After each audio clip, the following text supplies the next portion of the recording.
Aunque parezca mentira, el mundo desconocía la cultura y el arte egipcios antes del siglo XIX.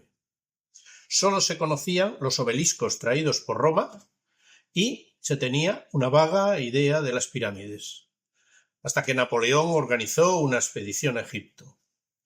A partir de entonces, aventureros y artistas europeos fueron los primeros en recorrer el Nilo y dar a conocer sus monumentos.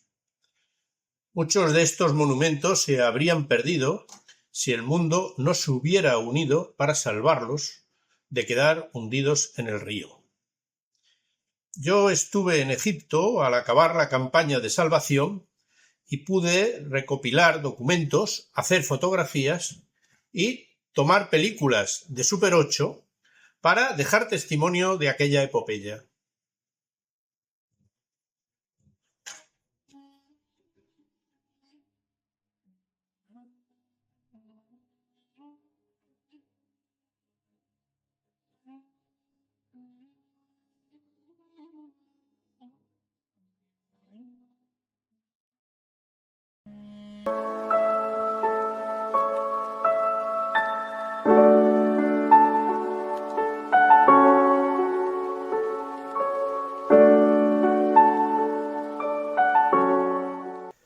De las tres civilizaciones de la antigua Mesopotamia, los sumerios, los asirios y los persas, el imperio asirio ocupó aquel territorio de Oriente Medio durante 12 siglos.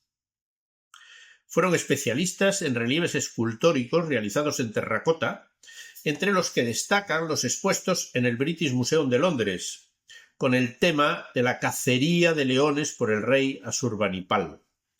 Pero sus obras más famosas son las esculturas gigantes de los toros alados, los Lamasur. El historiador Juan José Martín González describe sus características y significados cuando dice: el terrible animal era el símbolo de la protección del palacio. Sintetiza todos los poderes. Las patas del toro, el dominio de la tierra. Las alas son el símbolo del cielo. La cabeza humana significa la participación de la inteligencia del hombre. Y los cuernos, la protección divina. Sin embargo, estas grandes obras sí que han sido objeto de auténticas cacerías. Cacerías recientes de las potencias coloniales para exponerlos en sus museos. Se trata, en definitiva, de uno de los grandes dilemas del arte. ¿Fue una expropiación histórica o fue la salvación del patrimonio? Ese sigue siendo el gran debate.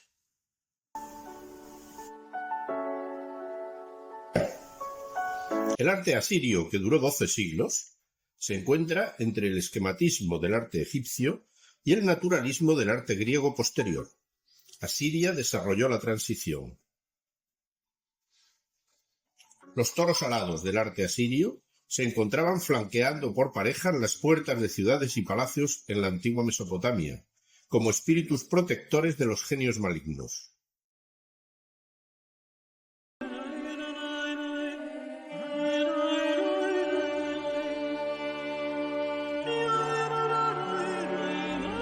Siguiendo al profesor Martiensen en su obra La idea del espacio en la arquitectura griega, los griegos solían levantar los templos en lugares cerrados del exterior de las ciudades.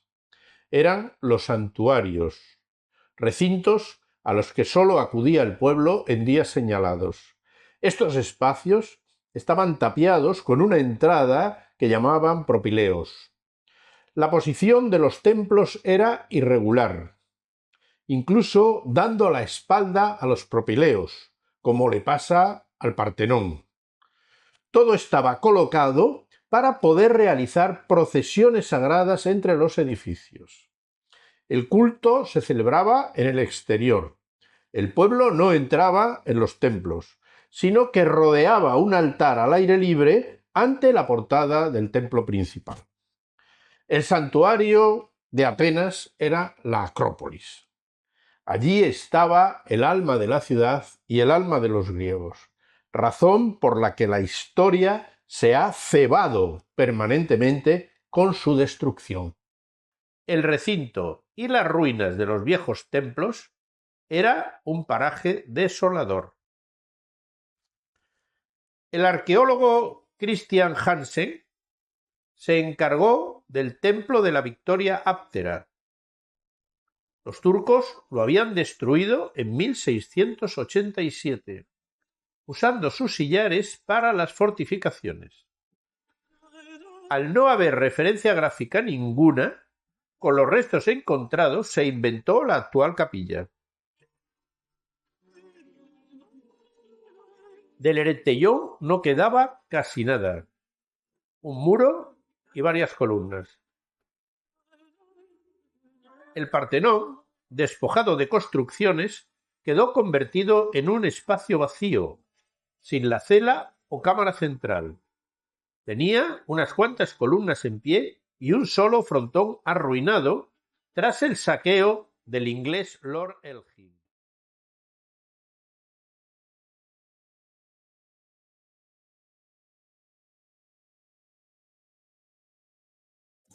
Con el hundimiento del Imperio Romano se produjo también el fin de una cultura y un estilo artístico únicos. Después del año 1000, Europa se encontraba dividida en numerosos países con orígenes, razas, lenguas y culturas diferentes. El estilo románico, que cubre los siglos XI al XIII, fue la primera gran iniciativa cultural europea, después de la disolución de la unidad que le había dado el Imperio Romano. Así se formó la diversa y compleja Europa románica, a través del árbol del románico. Las dos raíces del árbol románico fueron el arte bizantino y el arte prerrománico. Del mismo tronco, pero con savia bizantina, apareció el románico italiano. Igualmente, surge el románico francés derivado del prerrománico. La gran rama italiana fue el románico lombardo con sus derivaciones. Una rama llegó a Cataluña, en España. La rama lombarda originó el románico en Alemania. Otra derivación se desarrolla en el Véneto. La variante más bizantina del románico italiano fue la de la Toscana, con otra rama para el románico clásico del Lacio. Desde Alemania, el románico se expandió a los países escandinavos, donde aparece una variante propia en Noruega. En el románico francés surgieron tres ramas en los tres grandes ducados. Una es la rama de Borgoña. El románico de Borgoña, con su extensión a España por el Camino de Santiago, también tuvo la variante provenzal. La rama del románico de Aquitania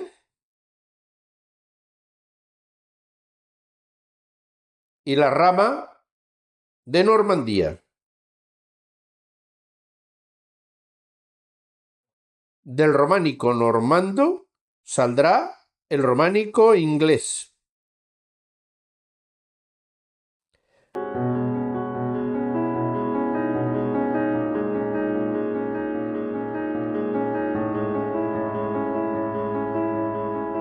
Desde la arquitectura egipcia a la románica, los problemas de estabilidad de los edificios se solucionaban aumentando el peso. El secreto estaba en la masa, pero con un grave problema. Se limitaba la expansión, la capacidad y la iluminación.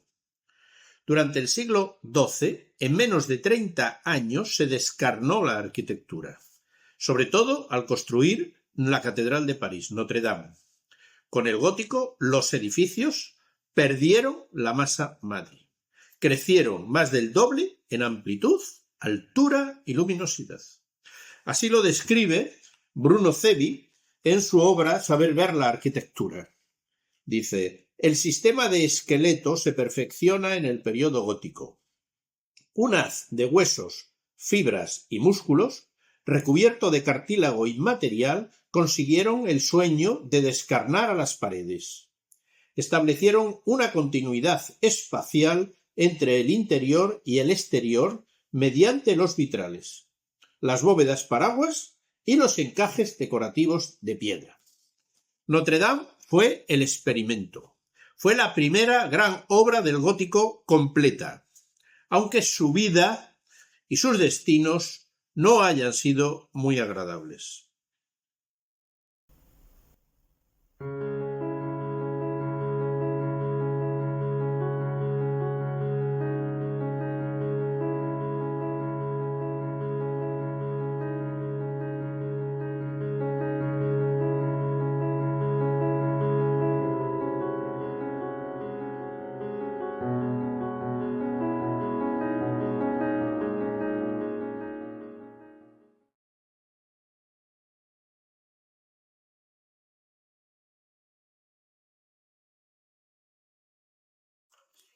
El modelo de templo cristiano cambió en el Renacimiento.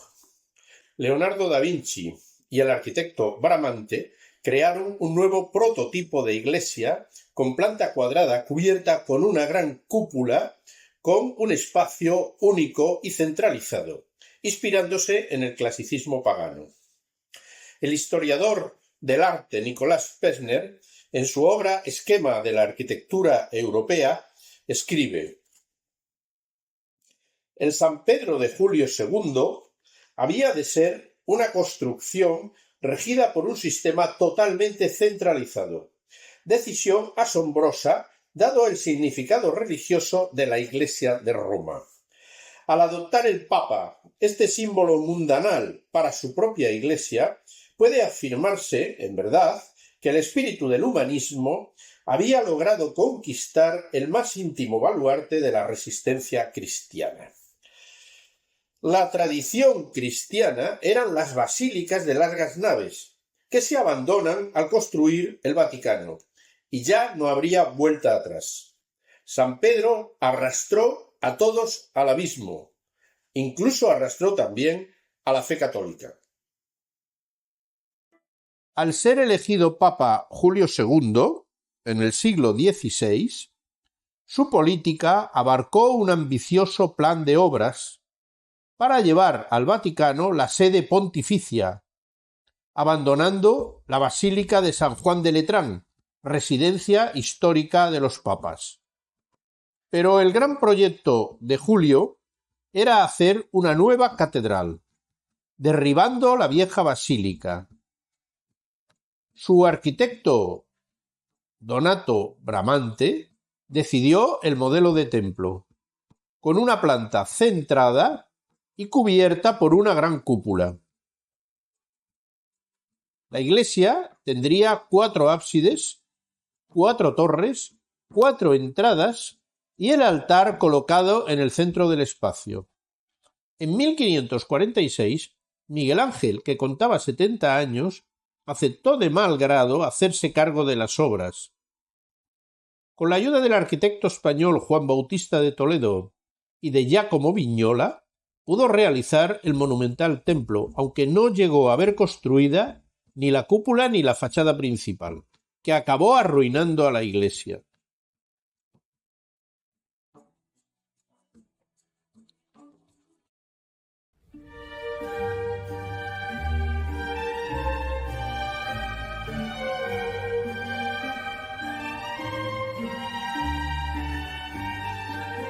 La enorme cantidad de obras escultóricas y arquitectónicas de Bernini lo diferencia de Miguel Ángel. Miguel Ángel era un artista introvertido, aislado y solitario, con muy poca ayuda en su trabajo. Mientras que Bernini era un hombre extrovertido y rodeado de un ejército de colaboradores y de operarios. Ellos eran los que realizaban las labores más duras, dedicándose él únicamente a los bocetos previos en barro y al acabado final de los detalles.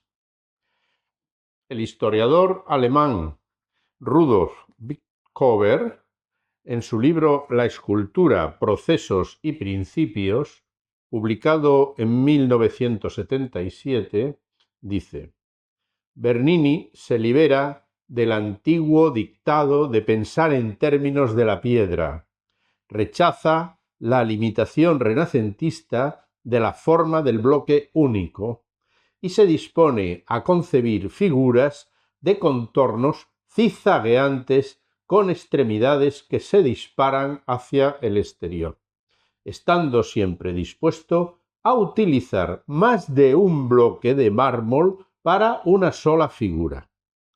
Esta es la clave de la escultura barroca en piedra: el uso de varios bloques de piedra en cada una de las esculturas. El cardenal Borghese le hizo a Bernini los primeros encargos importantes cuando contaba 20 años. Para la Villa Borghese talló en mármol el Apolo y Dafne, el David y el Rapto de Proserpina, entre otras obras, que lo convirtieron en la revelación artística del momento y le abrieron un futuro pleno de encargos y éxitos profesionales. La vida y agitación de sus figuras se consideran el origen del arte barroco en Roma. Estas esculturas las hacía mayoritariamente él mismo con un solo ayudante.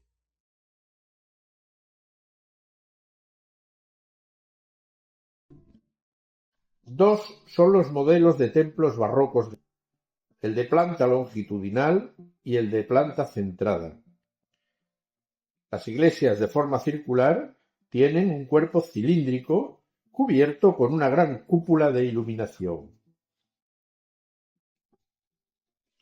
El templo longitudinal dispone una ancha nave rematada en el crucero y la cúpula frente al profundo ábside.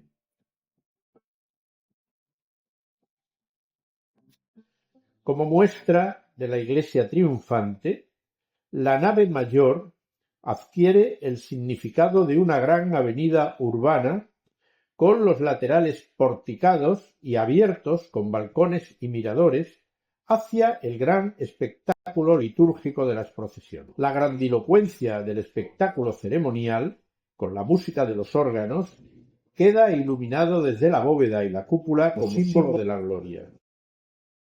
El barroco religioso del siglo XVII presenta al exterior de los templos como expositores heráldicos, presididos por escudos de las instituciones o los mecenas. La arquitectura efectista del último barroco llega al máximo clímax con el artificio escenográfico de las fachadas curvadas, donde se deforman los elementos para conseguir efectos de perspectiva, ilusionismo y transparentes. El gran escenario del ceremonial litúrgico es el profundo ábside de las iglesias, con una frondosa decoración naturalista que camufla los símbolos religiosos. Estos retablos ostentosos, bañados en pan de oro, se convierten en voluminosas máquinas de madera para el soporte de las imágenes y su mensaje.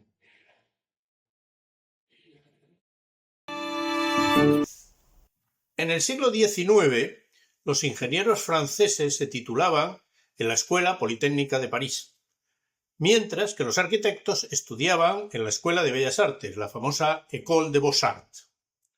Sin embargo, Gustave Eiffel no superó las pruebas de acceso a la Escuela Politécnica y acabó estudiando química.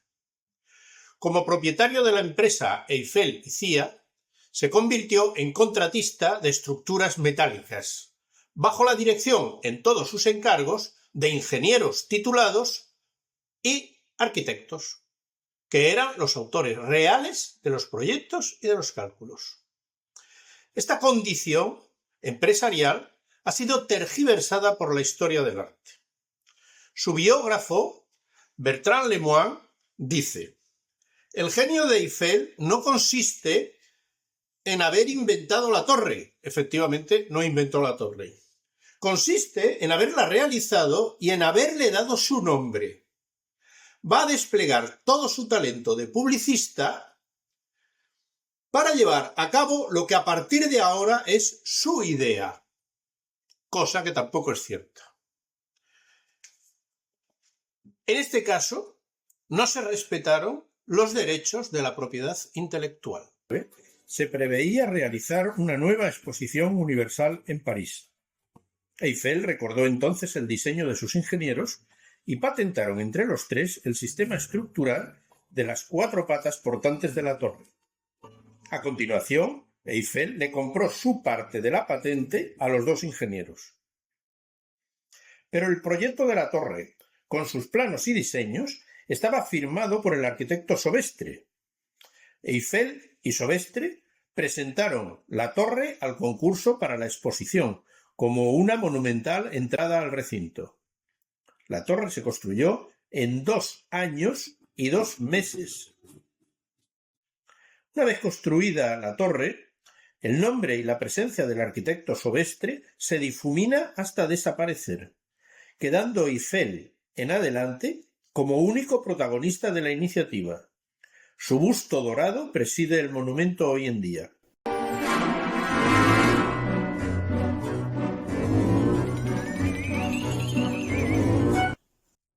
El historiador Norbert Leighton, en su Historia del arte moderno, explica cómo Picasso pintó Las señoritas de Aviñón. Dice: está claro que no quedó satisfecho con lo que había hecho y lo abandonó en 1907. A sus amigos no les agradaba tampoco. Intentemos imaginar las 5 figuras en el mismo estilo de las 2 del centro, con rápidas curvas y ángulos agudos, y con unos rostros de expresión extraña. Picasso se dio cuenta que iba a cometer un error y se volvió violento.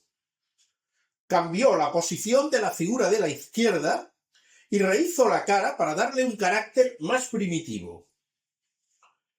Tal vez intentó darle a la figura sentada y a la que está de pie junto a ella, a estas 2, unas caras parecidas a máscaras africanas con una expresión deformada. No puedo creer, dice Leighton, que Picasso se propusiese dejar la pintura así. Se desanimó y dejó sin reelaborar del mismo modo todo el lienzo. Es decir, se trata de un cuadro inacabado, que se paró en mitad del proceso de transformación mutante. En los croquis aparece un estudiante de medicina con un libro, un marinero sentado y 5 mujeres desnudas. Están comiendo sandía, un detalle que encierra un significado de fecundidad. Se consideraba esta fruta como un estimulante sexual. Luego, los hombres desaparecen y las figuras femeninas empiezan a deformarse y aplanarse. Así se debió croquizar el cuadro solo con las 5 mujeres. Igual que las máscaras portadoras de mensajes mágicos, las pinturas modernas también podían ser fetiches con contenido y significados excitantes. Había surgido un fenómeno de cristalización de las formas, troceando sus perspectivas, que en el Salón Oficial de Pintura de París de 1911 se empezó a denominar cubismo. La obra siguió suscitando debates y críticas sobre sus ocultos significados poscoloniales o interpretaciones feministas, eróticas, racistas, de poder y de género. Picasso no reconoció ningún proceso intelectual en la nueva forma de pintar. Fue algo más sencillo y simple, como él mismo dijo. El cubismo no es otra cosa que pintar por pintar, con exclusión de todos los conceptos de realidad no esencial. Los historiadores del siglo XX trataron de estudiar la arquitectura moderna como un nuevo estilo o como la suma de diversas corrientes diferentes. Los primeros usaron los términos estilo internacional, funcionalismo y racionalismo como aglutinantes de todo el periodo contemporáneo. Pero los que se opusieron a la teoría de los estilos artísticos tradicionales consideraron que la modernidad era la suma de aportaciones distintas y diferentes, a las que denominaron en su conjunto como movimiento moderno.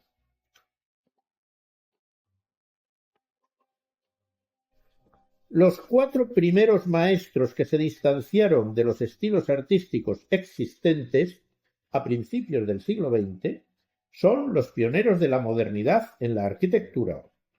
El primero fue el holandés Petrus Verlage, formado en el eclecticismo, que renunció a la imagen decorativa de los edificios y a las tipologías clásicas de la historia. El arquitecto Verlage es el padre de la vanguardia, el más veterano de los pioneros. Su obra más importante fue la Bolsa de Ámsterdam, construida en los primeros años del siglo XX. El segundo fue Peter Behrens, que asocia la construcción con el mundo industrial de su tiempo, facilitando la simplicidad formal de los objetos frente al dominante diseño artístico historiado. Como asesor de la firma AEG, diseñó en 1910 su obra más conocida, la fábrica de turbinas de la empresa en Berlín, un edificio de hierro y cristal que rechaza la imagen tradicional y anodina de las fábricas, acabando con su tipología estándar mediante unos modernos valores de diseño. En tercer lugar, el arquitecto austríaco Adolf Loos fue el más radical de todos, recurriendo en sus obras a los volúmenes limpios y a las formas geométricas puras, frente al sofisticado diseño Art Nouveau, con su obra purista y cubista. Y finalmente, en Francia, un cuarto artista, Augusto Perret, procedente de la industria de la construcción, revolucionó la arquitectura asociando el diseño con las formas elementales del sistema constructivo, algo que siempre se había ignorado. Construyó el primer templo moderno de Europa, la iglesia de Notre-Dame de Rency en París, donde las referencias al gótico francés se hacen con elementos prefabricados, estructurales y sin ocultar el hormigón como material noble. Los discípulos de estos pioneros serán los maestros de la segunda generación de la modernidad. Mies van der Rohe y Gropius se formaron con Peter Behrens en Berlín. Le Corbusier fue discípulo de Auguste Perret.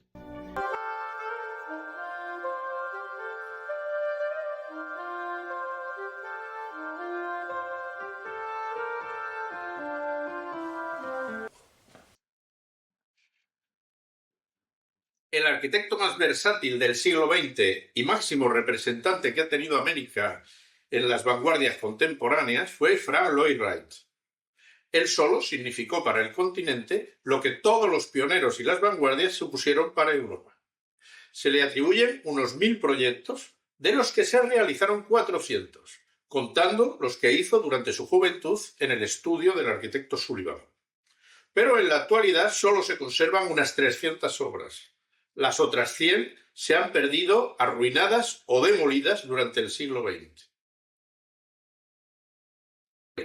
Durante casi 2 décadas surgieron obras que admirarían las vanguardias europeas, como la Casa Willith de 1902, con un diseño que se conocerá como Casas Pradera. Consistía en un núcleo central formado por la chimenea, en torno al cual salen las dependencias en las 4 direcciones del espacio, mediante plataformas de distinta dimensión, amplias terrazas y cubiertas. La más famosa de todas es la Casa Robbie de 1909, diseñada por el maestro hasta en sus más pequeños detalles, incluyendo el mobiliario y las vidrieras. La Casa Kaufmann o Casa de la Cascada de 1936 es con razón su obra más famosa. Un edificio propio del neoplasticismo, que se integran en un idílico paraje natural, con un riachuelo que atraviesa el edificio en cascada. Su última gran obra, de 1956, fue el Museo Guggenheim de Nueva York. Nada más natural que la trayectoria y recorrido que siguen los visitantes de un museo generen la propia forma interna del edificio, y ésta, a su vez, que se corresponda con la imagen exterior.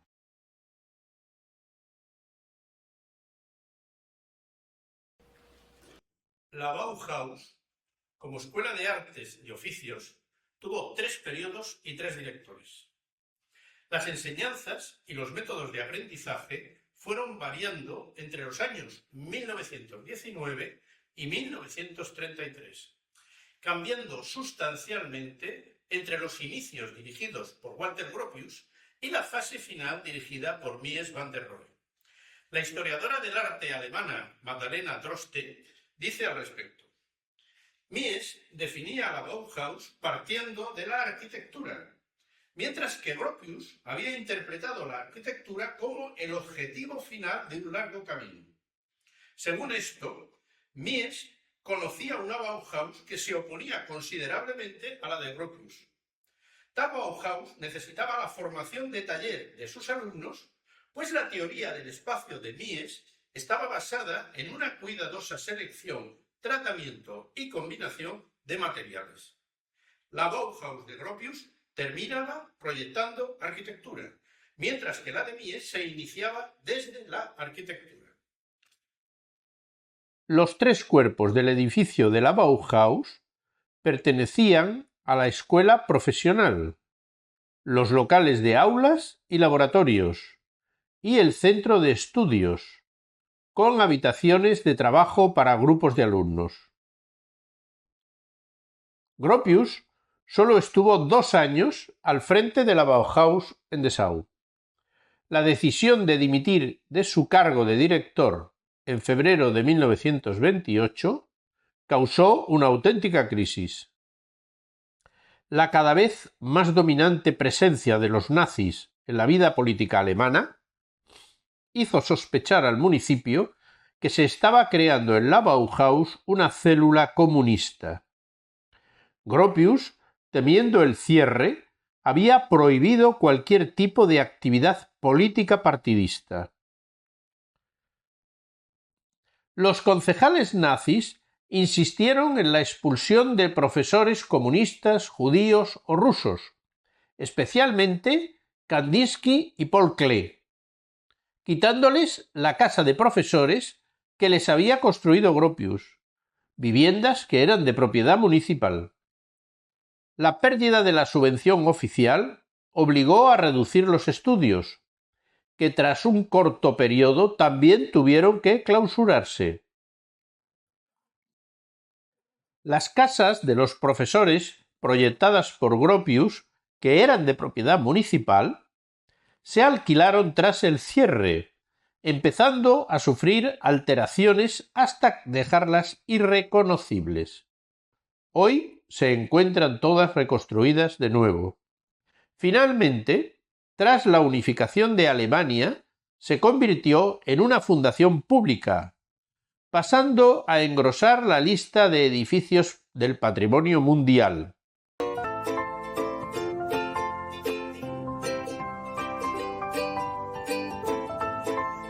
El historiador Bruno Zevi definía al arquitecto Le Corbusier como un temperamento de relojero suizo, maníaco de codificaciones y propagandista versátil. Es el gran maestro de la arquitectura contemporánea. En 1926, Le Corbusier fijó los parámetros de la arquitectura moderna, los famosos 5 principios. El primero, sustentación en pilares o pilotes. 2. Tejado convertido en jardín. 3. Planta de la casa libre y muy poco dividida. 4. Ventanas rasgadas continuas en todo el frente. Y 5. fachada independiente, separada de la estructura, proyectando a precios económicos casas que eran máquinas de habitar, fácilmente construibles. Desde la entrada, una suave rampa permite también un acceso por el centro de todo el edificio hasta la terraza, donde se aprovecha el soleamiento con un muro curvo protector del viento como solarium. Este cruce de comunicaciones interiores genera una variada interrelación de espacios y alturas paseables. Desde 2016, esta casa, con otras 16 obras de Le Corbusier, fueron declaradas Patrimonio de la Humanidad. En la actualidad es visitada como la más importante vivienda del movimiento moderno.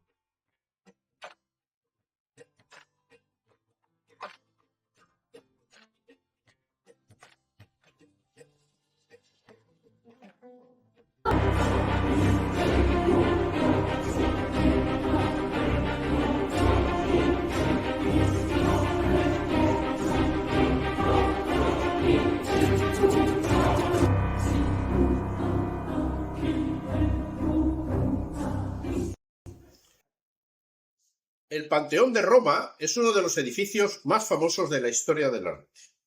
Poco se puede decir que no se sepa ya. Las más atrevidas interpretaciones de su significado lo relacionan con una máquina cósmica, un reloj de sol que funciona al revés. La luz es la que marca la hora astral y no la sombra. El historiador alemán Henry Stirling ha escrito cuál es su significado mágico. Y dice: es el templo imperial secreto, inmune, en el que reina el soberano y controla la misteriosa pujanza que pone en armonía la creación según los preceptos de la secta de los estoicos. La esfera que contiene este espacio mide 150 pies de diámetro y sobre ella están representadas las trayectorias de los 5 planetas que surcan el firmamento: Mercurio, Venus, Marte, Júpiter y Saturno, tal y como lo escribió Plinio siguiendo a Ptolomeo y Aristóteles. Esta máquina mágica es el reloj que marca el tiempo de nuestra vida y la trayectoria de los planetas. El círculo más alto y cercano al Sol corresponde a la trayectoria de Mercurio, cuyo recorrido completo le ocupa 339 días. La circunferencia siguiente es el camino de Venus en el cosmos, que transita durante 348 días. Le sigue en tercer círculo, mayor que los anteriores, pertenece a Marte, que tarda casi 2 años en recorrer su camino completo. La penúltima trayectoria estelar es la de Júpiter, con un lento peregrinar por el espacio durante 12 años. Finalmente, la órbita circular que recorre Saturno, la más amplia, se tarda en completarla no menos de 30 años. En su itinerario, cada planeta recorre las 28 casas de las fases de la Luna, simbolizadas en los 28 casetones dorados de la cúpula. El constructor hizo coincidir con los 2 equinoccios la proyección vertical de los rayos solares en el óculo del Panteón.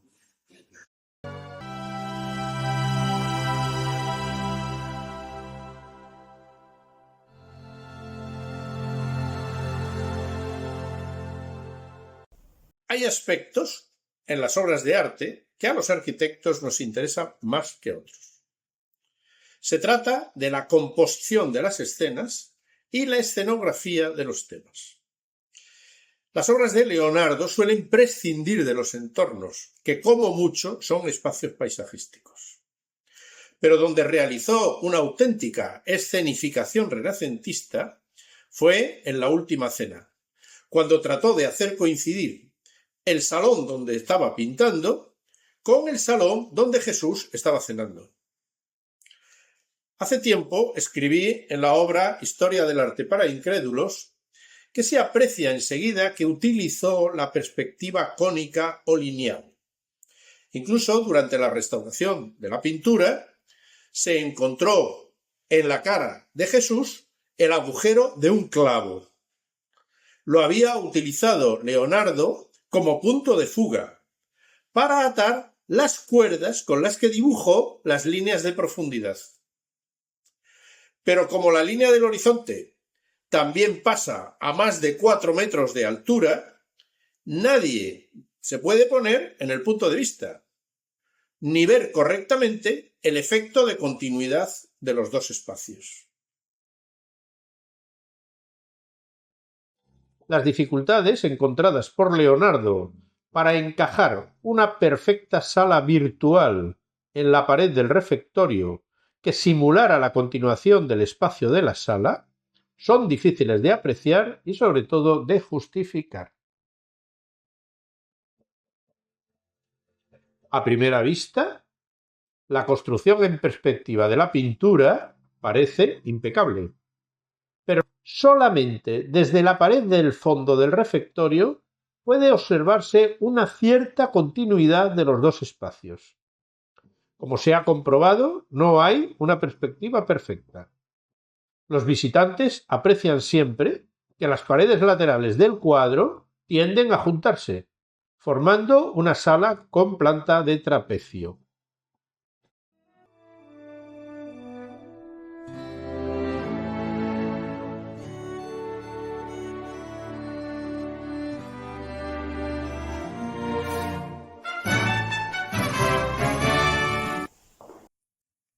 Michel Rago, en su libro Historia de la Arquitectura y el Urbanismo de 1971, al hablar de los Estados Unidos, dice: la llamada Escuela de Chicago fue la reacción de un pequeño grupo de arquitectos que trató de introducir en el caos de sus ciudades orden, belleza y funcionalismo. Europa vio con desprecio la nueva arquitectura que se estaba realizando en Chicago, un movimiento vanguardista de finales del siglo XIX que apenas duró unos 10 años. Pero ninguna historia del arte o de la arquitectura nos ha contado lo que en realidad pasó con este fugaz y brillante movimiento artístico norteamericano que desapareció en tan poco tiempo. La Escuela de Chicago se planteó nuevos retos de la arquitectura: la derrota al fuego, la conquista de la luz natural, la construcción en altura, nuevos edificios para funciones comerciales y separar del centro histórico los sectores residenciales. Pasando de la arquitectura con decoración histórica al diseño funcional, el patriarca de la Escuela de Chicago fue el arquitecto William LeBaron Jenney, que hizo desaparecer las fachadas en altos edificios comerciales con montacargas, estructura metálica protegida con piezas de terracota y grandes huecos en fachadas acristaladas. De su estudio de proyectos salieron los futuros miembros de la escuela. El mayor de los centros comerciales construidos por LeBaron Jenney fue el Fair Store de 1891, con una estructura metálica revestida con cerámica incombustible. William Olavir, discípulo del barón Jenney, formó estudio con Martin Roch, construyendo obras en altura, preludios de los rascacielos futuros. Entre ellos destacaba el Tacoma Building. Chicago demandaba edificios de pequeñas oficinas como este, con 15 plantas y una fachada de grandes ventanales plegados. La destrucción del Tacoma en 1929, por razones especulativas, es otra de las lamentables e imperdonables desgracias con la Escuela de Chicago. Daniel Birham y su socio Ruth, discípulos de LeBaron Jenney, son los autores del más alto edificio de Chicago en su tiempo, el Centro Masónico, con una estructura de basamento, fuste de ventanas y capitel con cubiertas de inspiración europea. El más destacado discípulo de Jenney e importante autor de la Escuela de Chicago fue el arquitecto Louis Sullivan, con su socio Adler. Construyó el edificio de la Bolsa, obra maestra de la incipiente modernidad, con una portada en gran arco historicista tras su denunciado y protestado derribo en 1971, con un auténtico clamor nacional de indignación. El arco de acceso se convirtió aislado en un parque.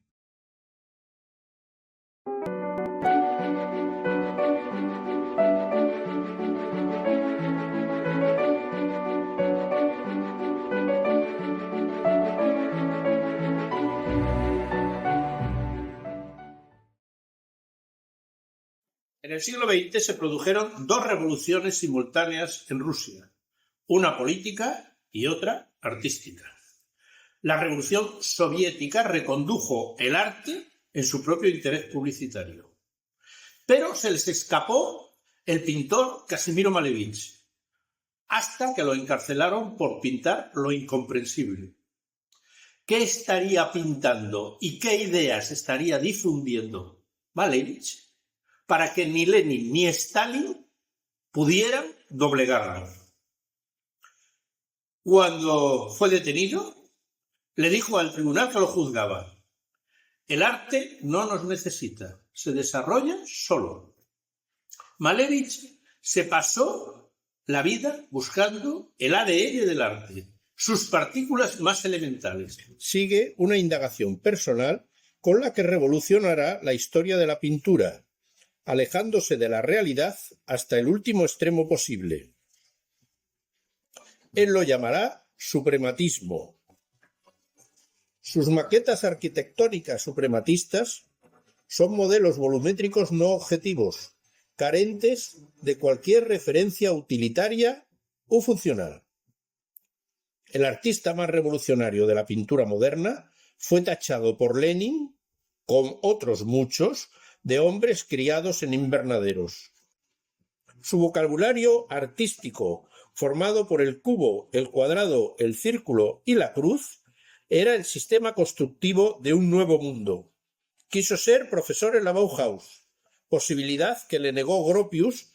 Sobre su cadáver se colocó su cuadro más famoso, cuadrado negro sobre fondo blanco.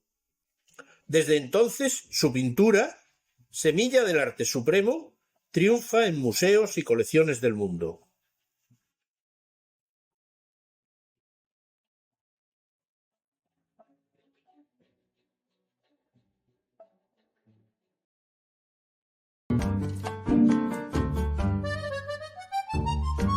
En el año 2004 se hizo en Madrid una exposición antológica al pintor norteamericano Andy Warhol.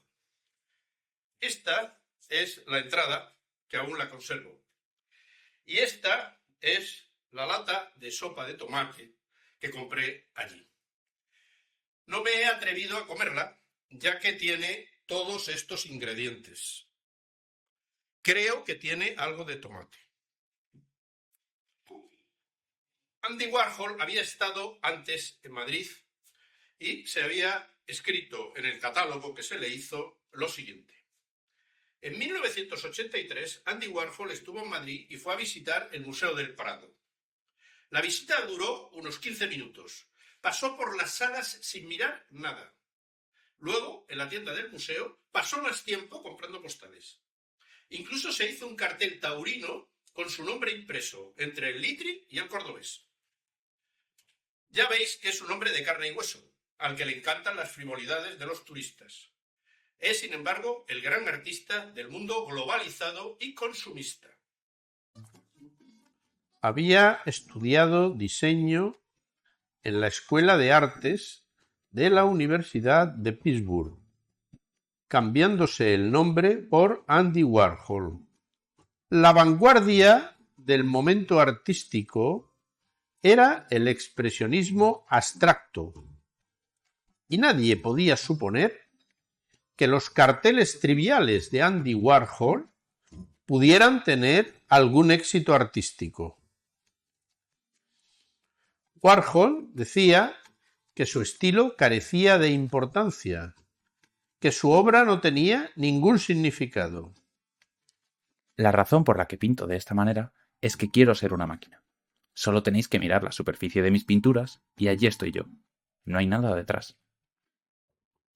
Una de sus primeras obras de tema comercial fueron las sopas Campbell, expuesta en el Museo de Arte Moderno de New York. Es una colección de 32 serigrafías con diversas latas de sopa concentrada que causaron sorpresa, desilusión y hasta ironía por lo banal del tema. La empresa demandó a Warhol por usar la marca comercial sin autorización, pero el pintor comentó: Usé las latas porque me encanta tomar sopa.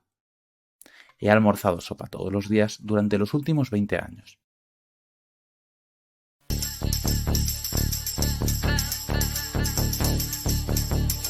Alejandro de la Sota Martínez, nacido en Pontevedra en 1913, consiguió el título de arquitecto en Madrid en 1941. Sota y sus compañeros de promoción, entre los que se encontraban Sáiz de Oiza o Francisco Cabrero, tuvieron que enfrentarse a una pobre situación profesional de espaldas a la arquitectura moderna. Encontramos en sus inicios a Alejandro de la Sota cuando solo contaba 28 años. A esta primera fase corresponden el proyecto y construcción de la Escuela de Capataces Agrícolas de Bastiagueiro en A Coruña.